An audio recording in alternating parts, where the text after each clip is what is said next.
Makemake. "Baby, it's cold outside," he said as he kicked dust from his boots. Most of it was the gray dust that covered the planet's surface. Mixed with it was a yellow tint he'd started seeing more recently. "The average temperature of this planet is minus 230 degrees Celsius, responded Baby, the station AI. Samosław Abrahamek rarely felt lonely. That didn't mean he wanted or even liked people around. In fact, he found loneliness was more likely in a room full of people. With the system AI, on the other hand, he never felt alone. He activated the hatch, closing the airlock behind him. "You always know how to brighten my day, don't you?" Sam said. "This installation is equipped with 17 weather tracking stations," Baby said. "Each measures temperature within 2 degrees.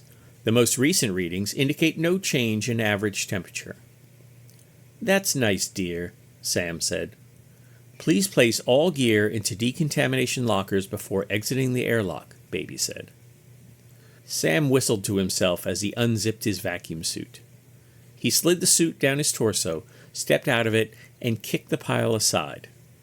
He bent over to gather the boots with the suit and place them in the open locker. With his arms raised, he waited for the decontamination spray. The undergarments hung loosely from his body. Cold air and decon mist blasted his face and worked downward. He could feel the fabric rippling in the stiff wind that passed over him. As he left the airlock, he flipped the log switch and glanced at the surface time counter. "Baby, do you have an update on the approaching Damocloid?" "MKM-2142JD sub-73 will make a close approach within the next 24 hours. Impact probability is currently 82.31%. "Any idea how close if it does crash?" he asked. "On its current trajectory, the Damocloid will strike within 167 kilometers of the station," Baby said. "That's cutting it close," Sam said. "Keep me informed if that changes." Sam ran his finger along the wall. When he pulled it close to his face, he found the yellow dust had continued to accumulate. He shrugged, wiping his finger absently on his undergarments. In the showers, he stripped off the undergarments and kicked them into the corner. As he waited for the water to warm, he scanned the walls, finding that same yellow residue collecting in the tiled corners. When he'd finished, he grabbed the last towel from the bin and dried off. "Baby, is there something wrong with the shower drone?" The system AI's voice filled the room. "The housekeeping drone has been inoperative for 3 days, 7 hours, and 46 minutes. A buzz persisted in the speaker after Baby went silent. Sam glanced at the speaker. "That long?" "No repairs have been undertaken to this point," Baby said. Sam decided the sound was more of a hum than a buzz. He gave the speaker a tap. The hum vanished. "What was your assessment of the damage?" he asked. "The drone requires a new servo mechanism.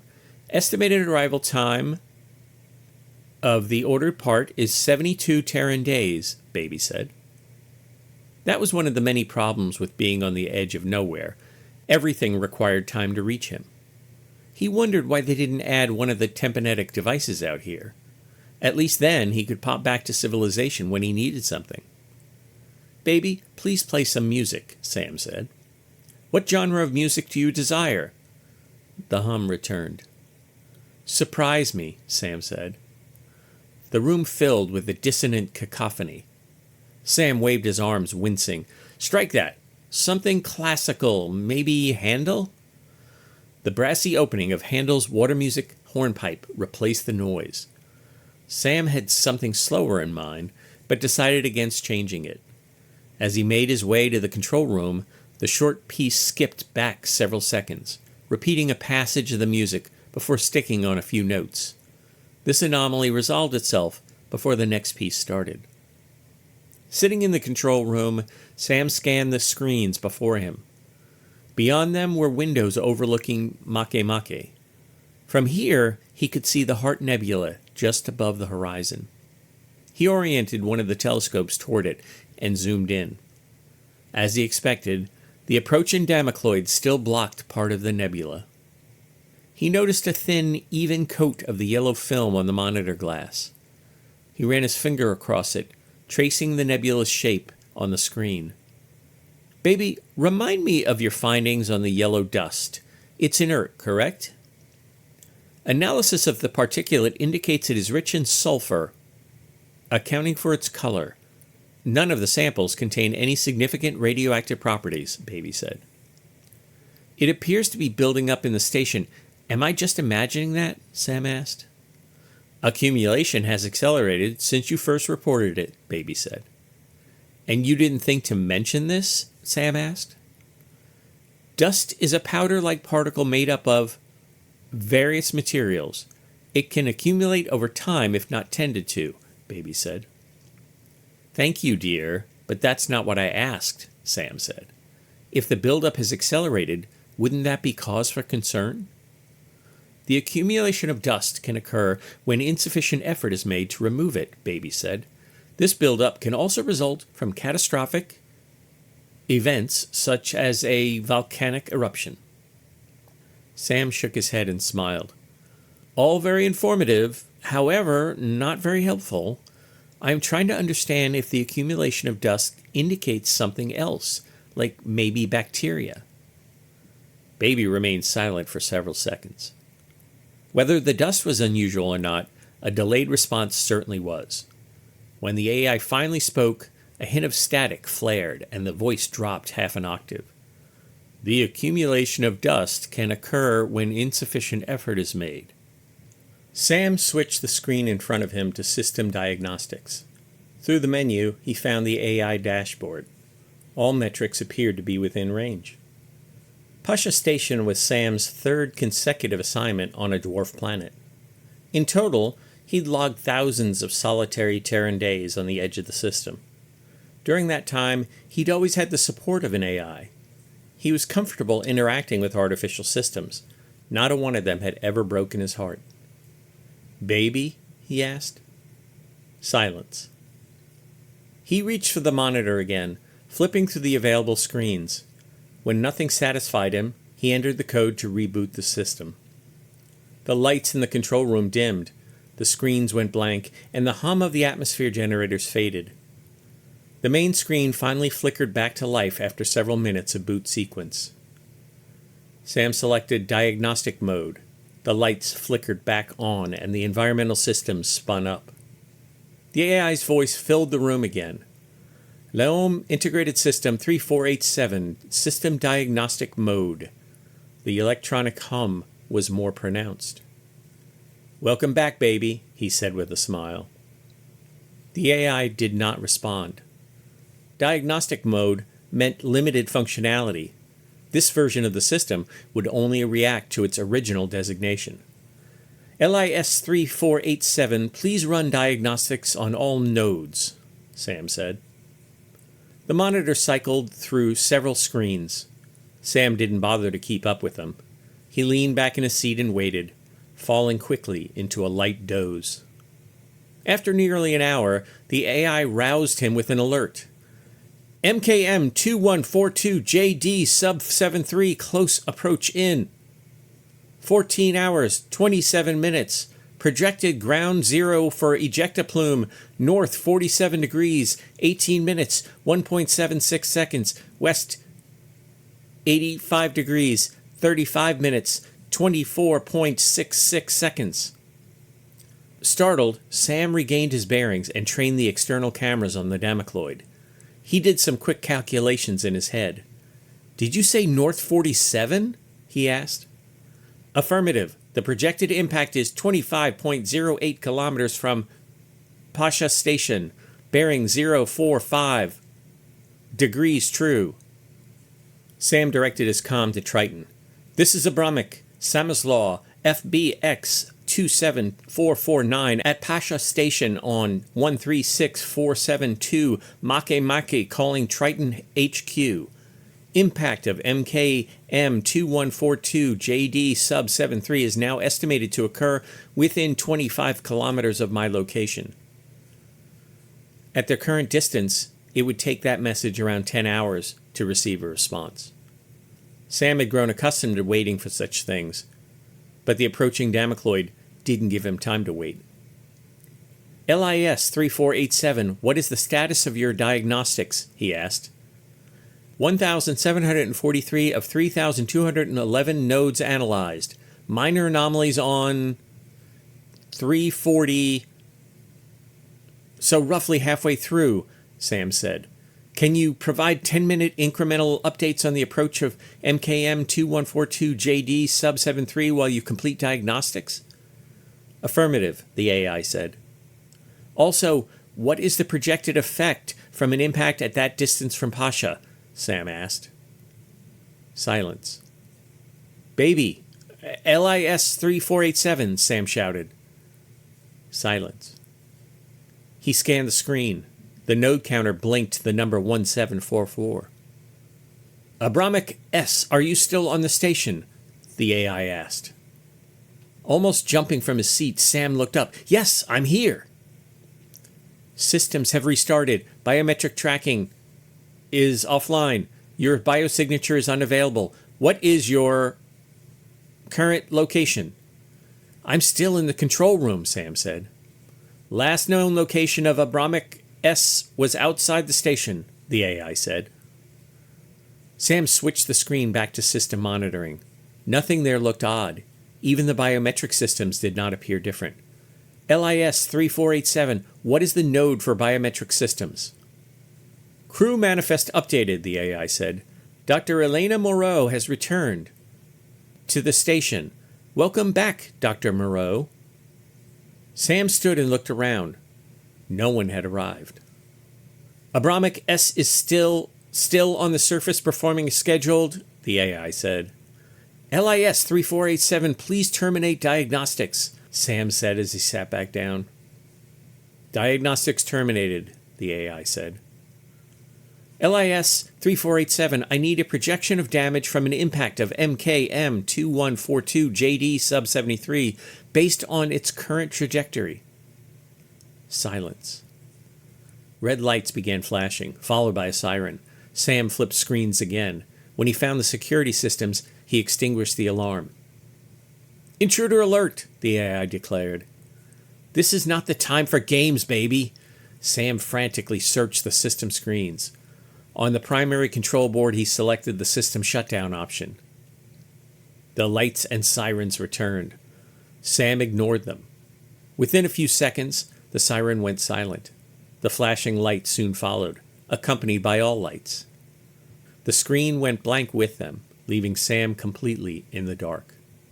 Without the faint starlight from the window, he'd have been in total darkness.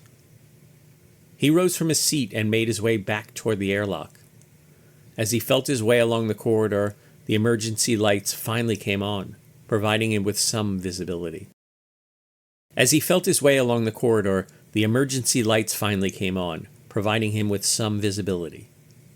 At the airlock, he found an unused vac suit. He donned it, attaching an Atlas pack, and returned to the control room. An eerie silence settled over the station, the kind he expected only in vacuum. Of course, he would soon be in vacuum if he didn't figure out what was wrong with the AI. Leaving his helmet visor open, he sat down at the main panel. There, he began the computer's startup sequence. He hadn't cold-booted a station core in years, and starting one from scratch was always a chore. As the cycle continued, he had to remind himself of the correct next steps. The system became active, reiterating its designation. LIS 3487, please review log files immediately preceding shutdown, Sam said. System shutdown performed at 1732 on this date. Last log recording ended at 1647 on this date, the AI said. Sam hadn't noted the time he'd returned from the surface, but that seemed right.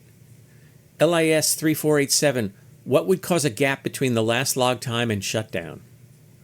There is no indication of missing logs, the AI said. Then explain the gap, Sam said.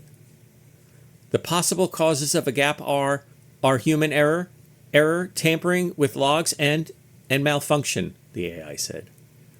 Sam hesitated. In that order? This system has been in operation for 17 years, 18 months, 27 days, 4 hours, and 3 minutes. During that time, no malfunctions have been recorded, the AI said. Not one. I think I can hear a malfunction right now, Sam said.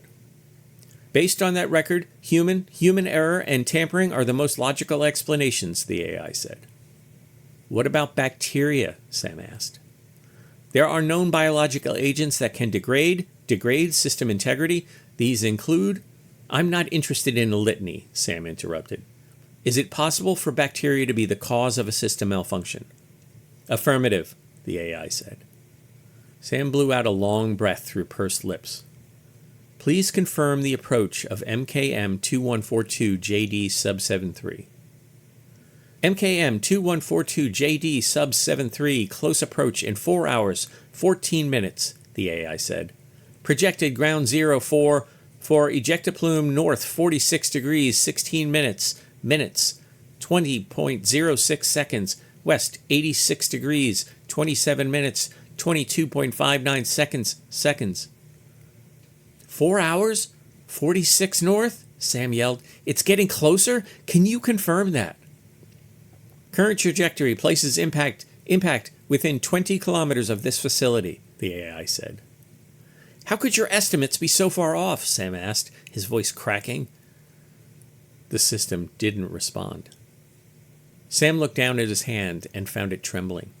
He'd already known that it was. He pulled his hands together in an attempt to quell the tremor. It was as useless a gesture as trying to survive the impact of a dead comet. He moved his trembling hand to his mouth, feeling the knuckles vibrate against his teeth. Tears welled up, and his breath had become shallow. He closed his eyes and willed the tears to stop. Baby, he said, before he remembered the AI wouldn't react. LIS 3487, I want you to respond to the designation baby. Confirmed, the AI said. Baby, I want you to tell me now what the original impact distance was.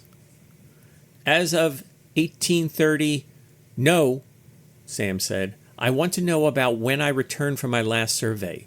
You told me that the projected impact was over 160 clicks away. At 1603, telemetry of MKM-2142-JD sub-73 indicated an impact at approximately 167 kilometers from this station. Right.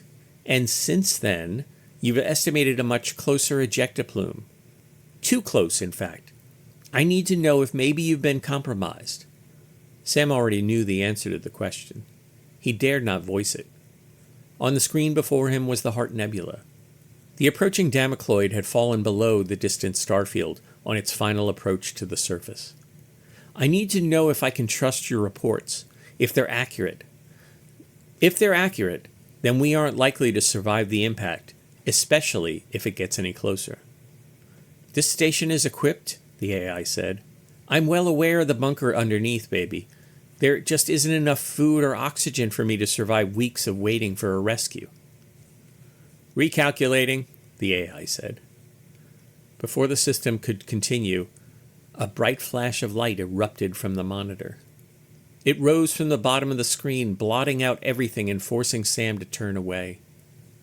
Within seconds, the station began to vibrate, a low rumble building to a violent shaking. The station's emergency systems began their alert, with lights flashing and sirens erupting from every corner. Baby, it's cold outside, the AI whispered. Sam lowered the visor on his helmet and activated his suit's Atmos pack. He watched the screen until debris struck the camera.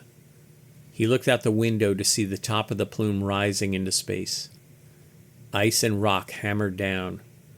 The window shattered, the bulkhead buckled, and darkness swallowed everything.